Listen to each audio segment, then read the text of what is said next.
Hi, everybody. At this point, I hope you're feeling a little more comfortable with simplifying the trig expressions we've done just prior to this. As of this video, we're going to move into proving trig identities, which in some ways I actually think is easier than simplifying because you have a place to start and you have a place where you know you're going to finish. So we're going to be talking about that in this video. So just to get started with some definition, proving, or also known as verifying, an identity means to show that both sides of the equation are the same. So basically, you're going to be given an equation, and either side of the equal sign will start looking differently. And then your job is to take one side and rearrange it to make it look like the other side. So, second bullet here, to prove an identity, simplify one side of the equation until it is equal to the other side of the equation. The hint here in green, super important part. Oftentimes, when you look at an equation where you're asked to prove that identity, you want to work with the side that's more complicated. It's a lot easier to take the side that has more and try to simplify it down into the side that has less rather than expanding a really simple term into trying to make it look more complicated. So the hint on these is to always start with the side. You want to simplify the side that looks more complicated, trying to match the side that's a little less complicated. And the easiest way to talk about these, proving these identities, is to actually do them out. So here's example number one, and we start with that the cosecant of theta is equal to, cosecant of theta times cosine squared of theta plus sine of theta is equal to cosecant of theta. So we always want to start with the side that's more complicated. So we are going to start by trying to simplify this left-hand side until we can make it equal to the right-hand side. So this is where I feel like it's a little bit easier than just simplifying. We are going to simplify. We're going to simplify this expression on the left, but we're going to know that we're done and we're going to know that we're right when we get it equal to the side that's on the right, that less complicated side. So it kind of gives us a goal. It gives us an aim that or a target that we're aiming for. And we just have to kind of mess with the side on the left to try to turn it into that side on the right.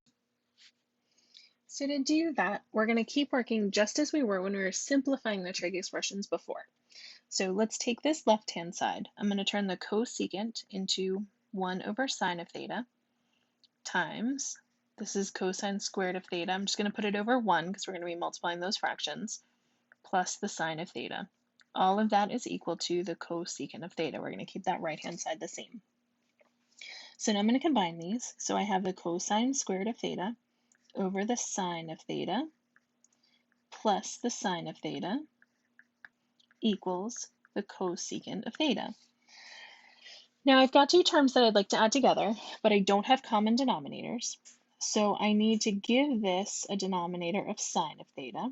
So I'm going to multiply by the sine of theta over the sine of theta. Remember that that's just equivalent to 1, so I'm not changing anything, I'm just changing what it looks like. So now I have the cosine squared of theta over sine of theta plus sine times sine gives me sine squared of theta over sine of theta equals cosecant theta. So now that I have common denominators, I can add these two together. So I have cosine squared theta plus sine squared theta over sine of theta equals the cosecant of theta. Well, hopefully alarm bells are going off in your head. We have found the Pythagorean identity that I want you guys to be most familiar with, and I want you guys to see right away. Even though it's written backwards, we have sine squared plus cosine squared. Remember, sine squared plus cosine squared is just equal to 1. That whole thing cancels out because it is equal to 1. We're going to substitute 1 in here. So now we have 1 over the sine of theta equals cosecant of theta. And then when we flip that fraction, because it's the reciprocal identity, we have that the cosecant of theta is equal to the cosecant of theta.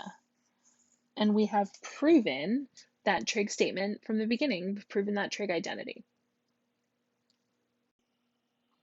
All right, so here's example number 2. Again, you want to pick the more complicated side to work with. In this case, we've got two terms in both, but I'm kind of already seeing a pattern or seeing something that I might be able to do with that left-hand side. So that's the side I'm going to work with. What you should kind of take note of when you get started, though, is what are we dealing with on the right here? Well, what I'm dealing with is that I've got the same trig function, just one's a reciprocal of the other. So I've got 1 over cosine is our secant, right? And then I've got cosine. So they're both having to do with cosine, which tells me that I should maybe try to get rid of anything that isn't a cosine. So that's kind of where my brain goes when I start to look at these. So I see on the left that I've got a sine squared y. Well, I know that sine squared is related to cosine squared with that with the Pythagorean identity. So if I were to try to work with that, sine squared, we'll just call it theta, plus cosine squared theta equals 1. Okay, well, what can I substitute in for sine squared theta? I've got to move this cosine over to the other side.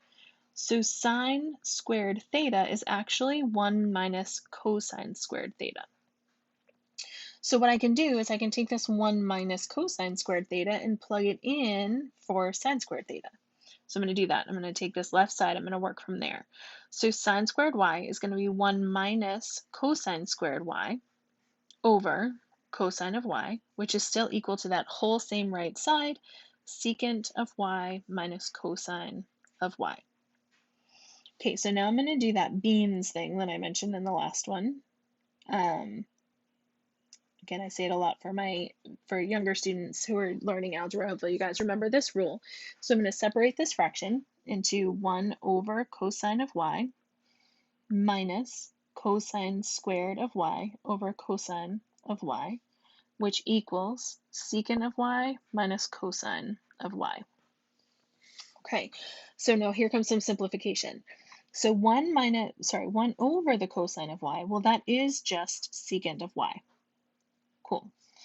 Here we've got minus cosine squared y over cosine y. Well, the squared means that there's two cosines in the top, so I'm going to cancel one of them with the cosine of y in the denominator.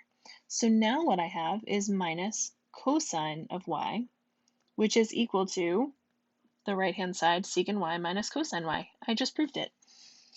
So that is your final answer. And your answer should be written as what you've simplified on the left being equal to, or simplified on one side being equal to what you've left alone on the right. And then we can go right into number 3. So for number 3, on every other problem, we've simplified the left-hand side. So here's an example of where the right-hand side is more complicated. The left-hand side just has the cosine squared of alpha, but on the right, we've got 3 different terms going on. So I'm going to keep the cosine squared of alpha the same on the left. I'm going to turn my reciprocal function here of cosecant squared alpha, I'm going to turn that into its reciprocal. So sine squared alpha over 1 times 1 over sine squared alpha minus sine squared alpha. So those two fractions, these are going to cancel, and I'll be left with 1. So the left-hand side stays the same. Cosine squared of alpha equals 1 minus sine squared alpha. Again, alarm bells I hope are going off in your head. Again, we're going to use that sine squared theta plus cosine squared theta equals 1. And we can find that this 1 minus sine squared theta, if we rearrange that, is actually equal to cosine squared theta. So we have cosine squared alpha equals cosine squared alpha. And that is the proof of number 3. What you're going to find when you do simplification or you do proving these trig identities, the way you might go about this and the way I might go about this could be very different. So that's something to keep in mind. There are numerous ways that you could tackle doing number 4, and all of them could be right. So keep that in mind, that if you look at this problem and you kind of say to yourself, oh, that's not the way I would have done that, totally fine. As long as we have the same answer at the end, and as long as all of the steps along the way are valid, it doesn't matter how you get to the end. So I'm going to show you the way that I would approach this problem, but just know that there could be other ways as well. So what I'm going to do is I'm actually going to work within those parentheses first so that I can combine those two fractions. So clearly we're going to start on the left because the left is more complicated than the right. So we're going to start with the left. So we're going to say that the tan of x times the common denominator here is going to be tangent x times secant x. So I'm going to have to multiply the first fraction times, I have to multiply the first fraction times secant over secant, and I'm going to have to multiply the second fraction times tan over tan. So feel free to write that out a little bit farther. Go ahead and pause the video if you need to see that. But my denominator that I'm going to be working with is secant x times tan of x. That's what I'm trying to get to. So when I multiply the first fraction by secant x over secant x, that gives me secant squared x over secant x times tan x. And then I'm going to multiply the second fraction by tan of x over tan of x. So I get tan squared x over secant x tan of x. And all of that is still equal to the cosine of x. So the whole purpose for me doing that was to be able to combine these fractions. So I'm going to rewrite tan of x on the outside, we haven't done anything with that yet, is equal to secant squared x minus tan squared x all over secant x times tan of x. And that is still equal to the cosine of x. Okay, so one of the Pythagorean identities that we don't use all that often, but is still one that you should have in the back of your mind, is that the tan squared of theta plus 1 equals secant squared theta. So if we rearrange that, we've got that 1 is equal to secant squared theta minus tan squared theta. So I can substitute in, I've got secant squared theta minus tan squared theta here. This is just equal to 1. So that's one reason why sometimes creating fractions that you can combine is really helpful. You end up multiplying to get those common denominators, and when you multiply, you end up with those squared terms, and that's where you're going to find those Pythagorean identities. So we can rewrite this now. We've got that the tan of x times 1 over secant x tan of x equals the cosine of x. Great. Getting more simple now instead of bigger. Now what I can do is multiply the tan of x times the 1 over secant x tan x. So I get tangent of x over secant x tan of x equals cosine of x. What's happening now is we can cancel these tangents out now that they're in the same fraction. So I have 1 over the secant of x equals the cosine of x. And then using that reciprocal identity, this is the cosine of x, which is equal to the right-hand side cosine of x. All right, here's number 5. So clearly the more complicated side is the one on the right. That's the one that I want to try to simplify. What we need to be looking at here is a little bit different than some of the ways we've approached the other ones. So what we've got going on here is these two terms are being multiplied, and then we've got one that's being subtracted, or that is being subtracted from. So when we have, hopefully you're seeing that we've got the same term. We've got cosecant and we've got cosecant. So what we're going to end up doing for these, when you've got the same term in two different, or you have the same expression in two different terms, we're actually going to factor. So this is something new. It's not something we've done yet in these proofs, but we're going to factor. The thing we're going to factor out, the thing that's the same in both this term and this term, is that cosecant squared. So it's the same as if you had 2x plus 4, we'd be factoring out the 2 and being left with x plus 2. So it's the same idea. That's essentially what we're doing. So we're going to rewrite the left. We've got the cotan squared of theta equals. We're going to factor out the cosecant squared of theta. So we've got cosecant squared of theta. That's what we're taking out. We're dividing that out of both this first term and the second term. So when I divide this first cosecant squared theta by cosecant squared theta, I'm just left with 1. If I factor out cosecant squared theta out of the second expression, I divide by it, what I'm left with is sine squared theta. So I've factored out cosecant squared theta. Okay, so now, again, Pythagorean identities. I hope these are really starting to become super familiar for you. This 1 minus sine squared theta is actually equal to cosine squared theta. So I'm going to rewrite all of this. Cotangent squared theta equals cosecant squared theta times cosine squared theta. Okay, so far so good, hopefully. Now what I'm going to do is I'm going to turn this cosecant squared theta into its reciprocal function. That's going to be 1 over sine squared theta. So let me rewrite everything else. This is cotan squared theta equals this 1 over sine squared theta times cosine squared theta. That's technically over 1, so I can multiply those fractions together. So I've got the cotangent squared of theta equals cosine squared theta over sine squared theta. Now, just to remember, tangent of x is sine over cosine of x and cosine of x. So cotangent of x is equal to cosine of x over sine of x.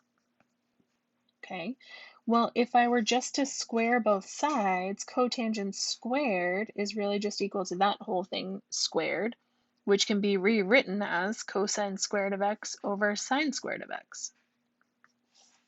So what I've really done here, this is cotangent squared. So I have cotangent squared of theta equals cotangent squared of theta. And there is the end of my proof. For number 6, we're going to start off using those even and odd identities that we talked a little bit about last week. So what we need to remember is which of these are even, which of these are odd, and what does that do with a negative angle if we're taking a trig function of that angle. So if we have a negative tan u, I'm going to work with the left side clearly. The tan of negative u is the same as the negative tangent of u. That's an odd function. So if the odd angle, we have the negative tangent. This is now going to be times. Sine is also an odd function. So if we have the sine of a negative angle u, that's the same as the negative sine of u. Plus, cosine is an even trig function. So if we take the cosine of a negative angle, that's going to be the same as the positive cosine of that angle. So that's going to be my first step, is to getting rid of all of those negatives on the left. Now what I'm going to do is try to simplify out a little bit. So I've got a negative tangent times a negative sine. Negative times a negative is going to make those positive. So I can get rid of those right off the bat. From there, what I want to do is I want to be able to combine things. So I want to change tangent of u into sine over cosine. So this is going to be sine of u over cosine of u times sine of u over 1 plus cosine u equals secant u. Okay, so now I can multiply these fractions. So I'm going to have sine squared u over cosine u plus cosine u, I'm going to write that over 1 for now, I'll show you why in a second, is equal to the secant of u. Now I want to be able to add these fractions together, but they don't have common denominators, so I can't yet. So I'm going to create common denominators. The denominator that I want is going to be cosine of u. So I have to multiply by an equivalent of 1, and I'm going to multiply by the cosine of u over the cosine of u. So now what I have is sine squared u over cosine of u plus cosine times cosine is cosine squared of u over cosine of u equals secant of u. Now these have common denominators, so I can add them together. So I have sine squared of u plus cosine squared of u over cosine of u equals secant of u. Again, alarm bells. Hopefully you guys are seeing this right away now. We've got sine squared of u plus cosine squared of u, which according to that Pythagorean identity is just 1. So that whole thing is going to get canceled out, and we're left with 1 over the cosine of u equals the secant of u. Or, using reciprocal identities, the secant of u equals the secant of u. So that is the last problem for this note page or this note video. I hope you guys are feeling a little more comfortable with proofs of trig functions. You've got 4 more problems to do on the rest of this note page, so go ahead and give those a try. Just remember, when you're proving trig identities, you only work with one side. Okay, so you're not going to start on one side and then start to work on the other side. You have to leave one side alone. Fully prove that one side is equal to the original of the other side. So make sure you're really making note of that. Keeping an eye out for the fractions, factoring, common denominators, all of those things. So again, the more you do these, the better off you're going to be. Practice is definitely going to make perfect. Just let me know if you guys have any questions. Good luck with your rest of the assignment, and I will talk to you soon.